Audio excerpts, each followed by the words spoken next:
देखो बच्चों, last video में पिछले वीडियो में हमने ये प्रश्न किया था। अब हम ये अभी तक ऑब्जेक्टिव टाइप वस्तुनिष्ठ टाइप प्रश्न थे। अब ये यहाँ पे ये प्रश्न हम लोग हल करना है। ये पहला प्रश्न मैं हल नहीं कर रहा हूँ क्योंकि ये हमारे सिलेबस में से अभी इस साल हटा दिया गया है। एक क्वेश्चन नंबर 2, संख्या 3825 और 140 के अभाज्य गुणनखंड लिखो। Write prime factorization of a number of 3825 and 140।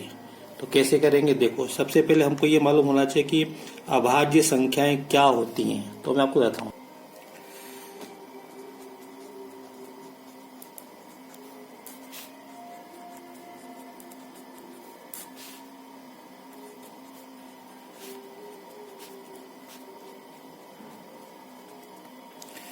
ये अभाज्य संख्याएं होती हैं, ठीक है। तो अपने को जब अपन गुणनखंड करेंगे तो इनमें से संख्या आनी चाहिए। 13 से आगे और भी होती हैं। तो अब जैसे अपने को 3825 के गुणनखंड करना है। तो सबसे पहले ये देखो कि इसमें किसका भाग जाएगा। यहाँ पे इकाई के स्थान पे 5 है तो 5 का भाग जाएगा 100%। तो 5 का भाग देंगे हम। 5 सत्ते 35, ठीक है। बच्चे 3, उतारा 2, 5 चौके 20, 5 सत्ते 35, तो 3 बचेंगे, उतारा 2 32, तो 5 छक्के 30, बचे 2, उतारा 5 पचम 25। अब फिर यहाँ पे इकाई के स्थान पे 5 है तो 5 का भाग जाएगा। तो ये जाएगा 5 एकम 5, बचे 2, उतारा 6 26 हो गए, तो पचम 25।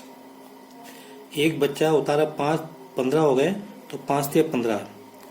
अब इसमें 3 का भाग जाएगा। यहाँ पे 3 पंजे 15 और 3 एकम 3।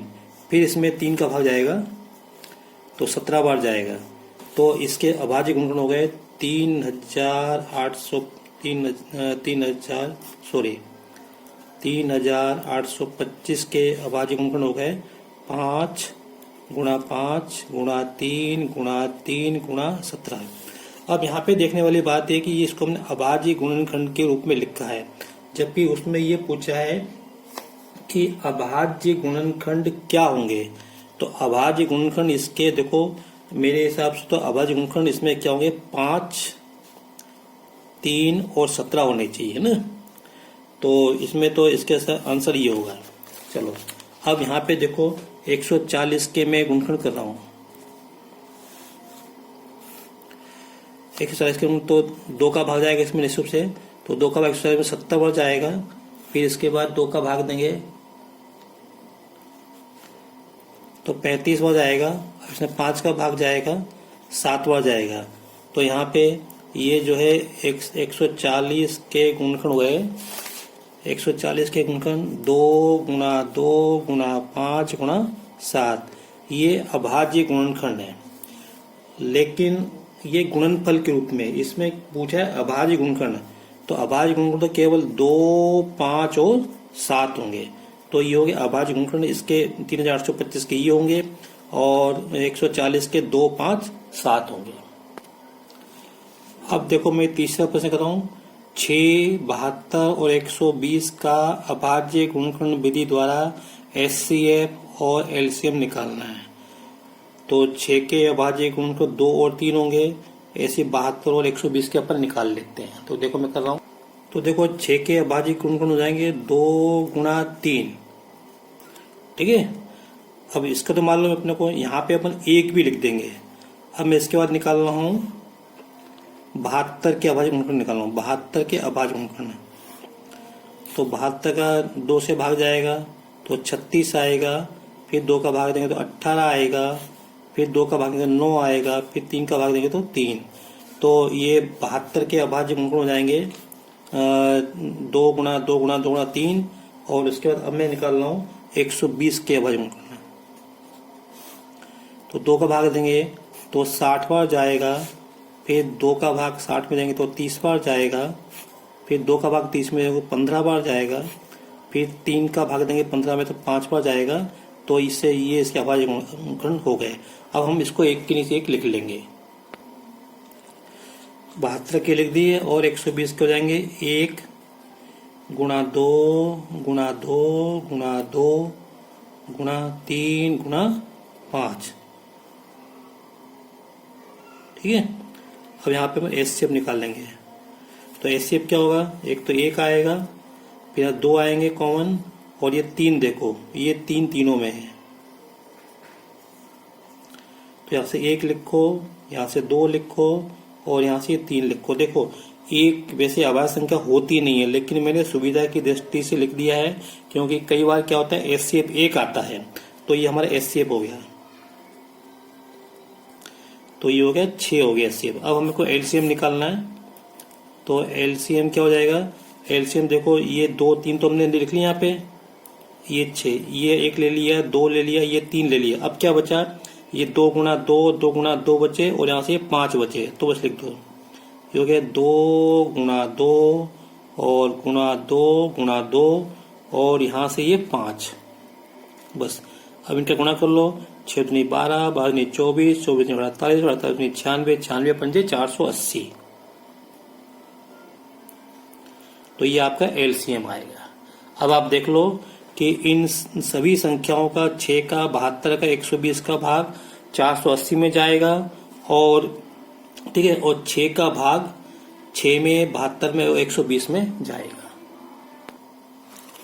अब देखो बच्चों, मैं इसका ये प्रश्न बाद में करवाऊंगा, ठीक है। अब अपने क्वेश्चन नंबर 6 देखते हैं। संख्या 510 और 92 का एलसीएम और एचसीएफ निकालना है, और उनको जांच करना है कि दो संख्याओं का गुणा बराबर एचसीएफ गुणा एलसीएम, ऐसा हमको सिद्ध करना है। तो हम देखते हैं, पहले हम इनका एचसीएफ और एलसीएम निकालते हैं। तो पहले मैं इसमें 3 का भाग दे रहा हूं,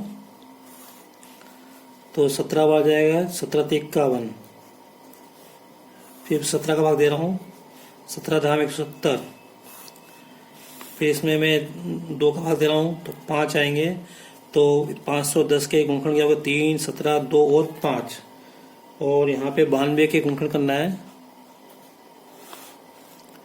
तो 92 2 का भाग दे रहा हूँ, तो 2 चौक 8, 2 छिंग 12, 2 का भाग देंगे तो 46 आएंगे, सॉरी 23 आएंगे यहाँ पे।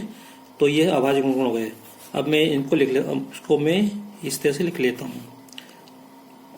क्रम से लिखना है, 2 गुणा 3 गुणा 5 गुणा 17। यहाँ पे आप 1 भी लिख दो, ये अभाज्य गुणनखंड हो गए। मैंने 1 भी लिख दिया, हालांकि 1 अभाज्य संख्या नहीं होती। 92 बराबर, यहाँ पे क्या करो, इसको 1 लिखो और 2 गुणा 2 गुणा 23 लिख दो यहाँ पे। अब एचसीएफ क्या आएगा, ये कॉमन आ रहा है दोनों में, ये 2 आ रहा है कॉमन, बस, और कुछ भी कॉमन नहीं आ रहा।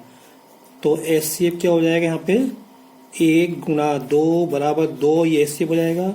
अब एलसीएम निकालना है, तो ये दो तो ये लिख दिए हमने, ठीक है। अब क्या बचा, 3 गुणा 5, 3 गुणा 5 गुणा 17 गुणा 2 गुणा 23। अब इन सबका गुणा कर दो, 2 3 6, 6 5 30, 17 3 51, 510 गुणा 23 दूनी 46, और इनका गुणा कर दो, तो ये 23,460। तो एचसीएफ कितना हो गया, 2 हो गया है, एलसीएम कितना हो गया, 23,460। अब हमको सवाल करना है, हमको ये बताना है कि इन दोनों का गुणा और इन दोनों संख्याओं का गुणा ये बराबर है। तो पहले हम क्या करते हैं, हम इन दोनों का गुणा कर लेते हैं, एचसीएफ गुणा एलसीएम बराबर 2 गुणा 23,460। तो गुणा करता हूं मैं, तो 2 का गुणा किया 0, 2 छिंग 12 के 2 से 1, 92 आएंगे, और 23 दूनी 46। अब मैं इन दोनों संख्याओं का गुणा करते हैं, ए गुणा बी। ए का मान कितना है 510, और बी का मान कितना है 92। तो गुणा करता हूं मैं इसका, तो आएगा 46 920। तो आपने देखा इन एचसीएफ और एलसीएम का गुणा ये आया, और दोनों संख्याओं का गुणा ये आया, इसका मतलब ये दोनों बराबर हैं।